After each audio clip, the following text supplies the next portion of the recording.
السلام علیکم ورحمۃ اللہ وبرکاتہ۔ ناظرین سامعین، امید ہے آپ خیریت سے ہوں گے۔ آج ایک انتہائی اہم پیغام اور ایک اہم ویڈیو کے ساتھ آپ کی خدمت میں حاضر ہوئے ہیں۔ آج کے ہماری جو ویڈیو ہے یا اس کا آپ آڈیو کہہ لیں، وہ انتہائی غیر معمولی ہے اور قابل اہمیت ہے۔ آپ سبھی جانتے ہیں کہ گزشتہ ایک عرصے سے جس طرح سے ڈاکٹر ذاکر نائک حفظہ اللہ اپنی فیملی کے ساتھ پاکستان کے دورے پر تشریف لائے تھے، اور اسی طرح سے ڈاکٹر ذاکر نائک حفظہ اللہ اور ان کے بیٹے فارق ذاکر نائک حفظہ اللہ کہ انہوں نے پاکستان کے جو مشہور شہر ہیں ان میں کراچی، لاہور اور اسلام آباد میں اپنے خطابات کیے۔ تو اسی طرح سے ایک جو بہترین خطبہ ہے ان کی اہلیہ کا ہے کہ جو انہوں نے ماڈل ٹاؤن میں خواتین کے بہت بڑے جمع غویر سے وہ خطبہ ارشاد کیا۔ تو ہماری یہ خواہش تھی کہ وہ خطبہ آپ کی خدمت میں پیش کریں۔ اچھا، اس سے قبل ایک دو باتیں اور ہیں جو مزید آپ کے سامنے میں عرض کرنا چاہوں گا کہ دیکھیے، یہ جو خاتون ڈاکٹر ذاکر نائک ہیں ان کا جو خطبہ تھا خواتین کے ساتھ، وہ ایک عوامی خطبہ تھا۔ ایسا نہیں کہ کوئی پرسنلی گفتگو تھی کہ جسے شیئر کرنا غیر مناسب ہو، بلکہ وہ ایک طرح سے مربیہ ہیں اور ان کا بھی کام جو ہے وہ داعیہ والا ہے کہ وہ داعی بن کر وہ دین کی خدمت کرتی ہیں اور اسی طرح سے وہ خطابات دیتی ہیں۔ تو ہماری یہ کوشش ہونی چاہیے کہ ہم جتنی بے حیا سنگرز اور اداکاروں کی ویڈیوز کو اپلوڈ کرتے ہیں، اس کے بجائے ہم جو مثال کے طور پر دین کا خدمت کرنے والی خواتین ہیں باپردہ ہو کر، بعض ایسی ہیں کہ جو بے پردہ ہو کر بہت ساری دین کی چیزوں کو پھیلا رہی ہوتی ہیں، وہ تو میرے خیال سے اپنے جسم اور نمائش بھی اس کے ساتھ کروانا چاہتی ہیں، لیکن وہ خواتین کے جو خاصتاً یعنی کہ پورے دین اسلام نے جو ایک نظام دیا ہے اور شریعت نے جو پردے کا ایک نظام دیا ہے اس کو فالو کر کے وہ دین کا کام کرنا چاہتی ہے، تو ہمارا یہ فرض بنتا ہے کہ ان کے یہ بہترین خطابات خواتین تک بھی پہنچائے جائیں تاکہ ہماری جو خواتین ہیں، مائیں بہنیں ہیں، وہ بھی اس سے کیا ہوں، مستفید ہوں۔ تو انشاءاللہ ابھی آپ کی خدمت میں ہم ان کا بہترین خطبہ جامع اور معنی گفتگو ہے، انتہائی خوبصورت انداز کے اندر اور انتہائی مدلل انداز کے اندر ان کا یہ جو خطبہ ہے، یہ جو خطاب ہے، وہ آپ کی خدمت میں پیش کریں گے۔ امید ہے آپ کو پسند آئے گا۔ بہت شکریہ، جزاکم اللہ خیر۔ السلام علیکم۔ اللہ تعالیٰ عنہ، آپ کی بیٹی حضرت فاطمہ الزہرا رضی اللہ تعالیٰ عنہ، مریم علیہ السلام اینڈ آسیہ، تو ان چاروں کا نام آپ صلی اللہ علیہ وسلم نے لیا۔ میری پیاری بہنوں، ان سے بڑھ کر ہمارے لیے کون رول ماڈلز ہو سکتی ہیں؟ تو آئیے آج ہم انہی کی زندگی سے سیکھیں کیا وجہ ہے کہ اللہ تعالیٰ نے اور اللہ کے رسول نے ان کا ذکر کیا ہے۔ Reflect upon the life of حضرت خدیجہ رضی اللہ تعالیٰ عنہ۔ صرف ایک واقعہ میں آپ کو بتاؤں گی ان کی زندگی کا، جس سے ہم بہت سارے اسباق جو ہے سیکھ سکتے ہیں، حاصل کر سکتے ہیں۔ many lessons that we can learn۔ ہم جانتے ہیں کہ حضرت خدیجہ رضی اللہ تعالیٰ عنہ she was so empowered، اتنی زیادہ I don't know what you say for empowered، بیچ بیچ میں تھوڑا انگریزی بولوں گی ہاں، کیونکہ وہ دل کو سکون نہیں آئے گا، because almost 12 years I've never given a talk in Urdu۔ اس کے بعد میں دے رہی ہوں ابھی first time after leaving India۔ تو بیچ میں is it okay if I say something in English؟ ہاں بیچ بیچ میں، بٹ مگر میں ترجمہ ضرور کروں گی۔ So حضرت خدیجہ رضی اللہ تعالیٰ عنہ she was the most empowered woman، یعنی سب سے زیادہ کیا کہیں گے، طاقتور، قوت یافتہ عورت جس کو ہم کہیں گے وہ تھی ہماری ماں حضرت خدیجہ رضی اللہ تعالیٰ۔ Best business women, best entrepreneur, highly advocated, اتنی زیادہ اسمارٹ تھی آپ کہ ایسے وقت پہ جب کہ عورت اور بیٹی کو زندہ دفن کیا جاتا، ایسے وقت پہ ان کے پاس اتنی عقل اور اتنا شعور تھا کہ انہوں نے آپ صلی اللہ علیہ وسلم کو، جو کہ ان سے کئی چھوٹے تھے ایج میں، ان کو پروپوز کیا۔ That proposal itself speaks a lot. ایسے وقت پہ جبکہ عورت کی کوئی حیثیت ہی نہیں تھی، ایسے وقت پہ حدود میں یعنی اسلام کے دائرے کے اندر رہتے ہوئے، اپنے اخلاق کے دائرے کے اندر رہتے ہوئے آپ نے پروپوز کیا پروفٹ محمد. ہی واز، اس وقت وہ پروفٹ بھی نہیں تھے، بعد میں نبوت حاصل ہوئی نا. تو ہم سوچیں کہ سمارٹنس کیا ہے. پھر آپ صلی اللہ علیہ وسلم کو جب سب سے پہلی وحی نازل ہوئی پیاری بہنوں، اس وقت کیا ہوا؟ آپ صلی اللہ علیہ وسلم نے دیکھا اتنی بڑی شخصیت جبرائیل علیہ السلام کی، right from east to the west, پورا آسمان بھر گیا حضرت جبرائیل سے. آپ کا وہ ایکسپیرینس جو تھا، اس کے بعد اقرا کا ایکسپیرینس جو تھا، اس کے بعد آپ گھبرا گئے. جب آپ صلی اللہ علیہ وسلم غار حرا سے نیچے اترے اس کیفیت میں، تو آپ صلی اللہ علیہ وسلم کے پاس 4 آپشنز تھے. آپ جا سکتے تھے اپنے بیسٹ فرینڈ ابو بکر کے پاس، ہے نا، آپ جا سکتے تھے اپنے پورے خاندان کے پاس، اپنے چچا کے پاس، اپنے اہل کے پاس جا سکتے تھے. آپ کسی اور کو تجویز کر سکتے تھے، کسی اور کے پاس جا سکتے تھے. لیکن آپ نے کس کے پاس جانا پسند کیا؟ خدیجہ رضی اللہ تعالیٰ عنہ. There is something so special about her that qualifies her کہ آپ صلی اللہ علیہ وسلم ان کے پاس گئے. وہ کیا کیفیت تھی جو، اور وہ کیسی شخصیت تھی جس کی وجہ سے آپ صلی اللہ علیہ وسلم حضرت خدیجۃ الکبریٰ کے پاس گئے. آپ صلی اللہ علیہ وسلم بیسٹ فرینڈ کے پاس بھی جا سکتے تھے، لیکن عزیز بہنوں، حضرت خدیجہ رضی اللہ تعالیٰ عنہ کے اندر ڈیفینیٹلی آپ کے اندر ایسی شخصیت تھی کہ جانتے تھے آپ صلی اللہ علیہ وسلم کہ Khadija is the best to go to. Now we put a pause, ہم لوگ ایک پاز کرتے ہیں یہاں پہ، اوکے، اینڈ لیٹس ریفلیکٹ. اور ہم ریفلیکٹ کرتے ہیں کہ آج کا مرد اگر اس کے پاس کوئی میجر پرابلم ہوتا ہے تو وہ کس کے پاس جاتا ہے اور کیوں جاتا ہے اس کے پاس؟ جنرلی وہ اپنے فرینڈز کے پاس جاتا ہے، اپنی ماں کے پاس جاتا ہے، اپنی اہل کے پاس جاتا ہے، یا اپنی بیوی کے پاس جاتا ہے. حضرت خدیجہ رضی اللہ تعالیٰ عنہ نے اس وقت کیا طرز عمل کیا؟ وہ الفاظ جو انہوں نے کہے، وہ سنہری الفاظ ایسے ہیں جس نے تاریخ بدل ڈالی، جس نے ہسٹری کو چینج کر دیا. حضرت خدیجہ رضی اللہ تعالیٰ عنہ نے کیا فرمایا؟ انہوں نے کہا آپ غمگین نہ ہوں، آپ یتیموں اور مسکینوں کا خیال رکھتے ہیں، آپ بیواؤں کے ساتھ حسن سلوک کرتے ہیں، آپ پڑوسیوں کا حق ادا کرتے ہیں، آپ رشتہ داروں اور اہل کا حق ادا کرتے ہیں. اللہ تعالیٰ کبھی آپ کی ہستی کو ضائع نہیں کرے گا. اور یہ مرہم جیسے الفاظ آپ صلی اللہ علیہ وسلم کو جو ہے اتنی زیادہ تسلی دیتے ہیں کہ آپ کے اندر ایک ٹھہراؤ آ جاتا ہے. اور میری عزیز بہنوں، اگر ہم پاز کریں اور سوچیں کہ آج کی بیوی کیا اس طرح سے اپنے شوہر کے ساتھ رہتی ہے؟ سب سے پہلے تو ہوگا یہ جنرلی کیا پاسبلٹیز ہے. ہوگا یہ کہ اگر میاں آتا ہے دفتر سے یا کہیں اور سے یا ایک میجر پرابلم لے کر آتا ہے تو یوزولی بیویاں کیسے ریئیکٹ کرتی ہیں؟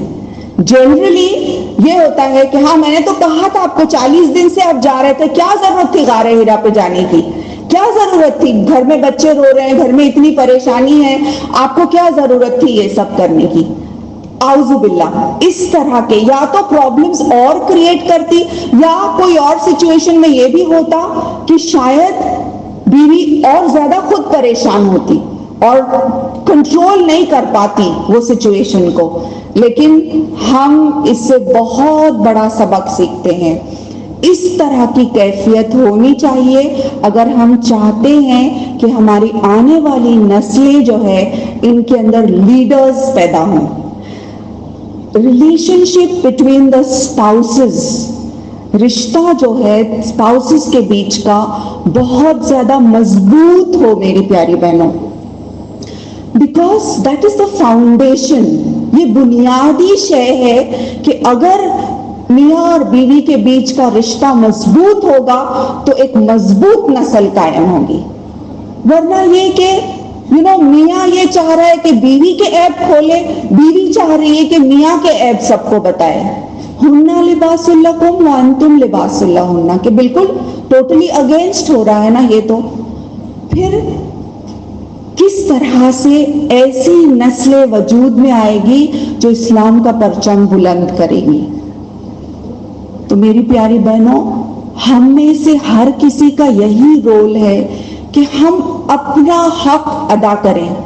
میں یہ نہیں کہہ رہی ہوں کہ پرابلمز نہیں ہوں گے. کس گھر میں پرابلمز نہیں ہیں؟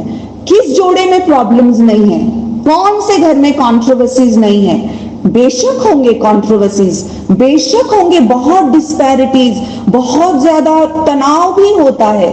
لیکن پھر بھی اگر اس وقت ہم نے یہ سوچا کہ میرے لیے اس وقت سب سے بہترین عمل کیا ہے جس سے کہ اللہ راضی ہو جائے، نمبر 1، نمبر 2 جس سے کہ میری نسلیں بہترین بن جائیں. کیونکہ وقت کو تو گزرنا ہے کیسے بھی، اور اپنے آپ کو تو ضائع ہونا ہی ہے کیسے بھی. کیوں نہ میں کچھ اچھا کام کر لوں؟ Why not do something good so that I please Allah? I do something good for the ummah and I am successful in the sight of Allah on the day of judgment. کل قیامت کے دن at least اللہ کے سامنے میں جب کھڑی ہوں گی تو میں یہ جواب دے سکوں گی کہ اللہ تعالیٰ میں نے وہ کیا جو میں نے صحیح سمجھا، اللہ میرے اس عمل کو تو قبول کر لے.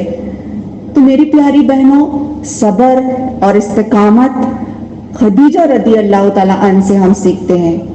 اینڈ سیڈلی یہ ہوا کہ خدیجہ رضی اللہ تعالیٰ عنہ کے تعلق سے ہم دیکھتے ہیں انہوں نے اسلام جو بلند ہوا یا اسلام جو پھیلا اس کی خوشی نہیں دیکھی، بلکہ that was just the beginning, ہے نا. اس وقت تو بالکل شروعات تھی اور اس کے بعد ان کی زندگی ختم ہو گئی. لیکن ان کی قربانیاں جو ہے بہت زیادہ ہیں اور اللہ تعالیٰ نے لکھ لی، تاریخ نے لکھ لیا اس بات کو کہ آپ نے کتنی قربانیاں دی، کتنا پیسہ، کتنا وقت اور کتنی صلاحیتیں آپ کی اسلام کی اس تحریک کے پیچھے جڑی ہیں. تو اس لیے ان کو جو ہے woman who has perfected her faith کہا گیا. ایسی خاتون جس کا ایمان کامل ہو چکا، مکمل ایمان والی. تو ہم بھی کوشش کریں کہ اللہ تعالیٰ ہم کو بھی اسی طرح کا مضبوط ایمان دے. پھر ہم دیکھتے ہیں کہ ان کی بیٹی آپ صلی اللہ علیہ وسلم کی پیاری بیٹی حضرت فاطمہ الزہرا رضی اللہ تعالیٰ عنہ، اور ان کے بارے میں بھی جتنا کہا جائے کم ہے. اکثر ایسا ہوتا ہے کہ خواتین سوال کرتی ہیں کہ ان کے تعلق سے تو یہ کوئی بھی ایکسٹرا آرڈنری شے نہیں ہے حضرت فاطمہ کے تعلق سے. لیکن میری عزیز بہنوں، آپ صلی اللہ علیہ وسلم نے جب ان کے کانوں میں بشارت دی تو کیا کہا؟ آپ صلی اللہ علیہ وسلم نے کہا کہ you are the leader of the women in Jannah. And what was her role that she played? Did she give big lectures like this? Was she always in the forefront? ہمیشہ آگے آگے رہتی تھی وہ؟ We don't know much.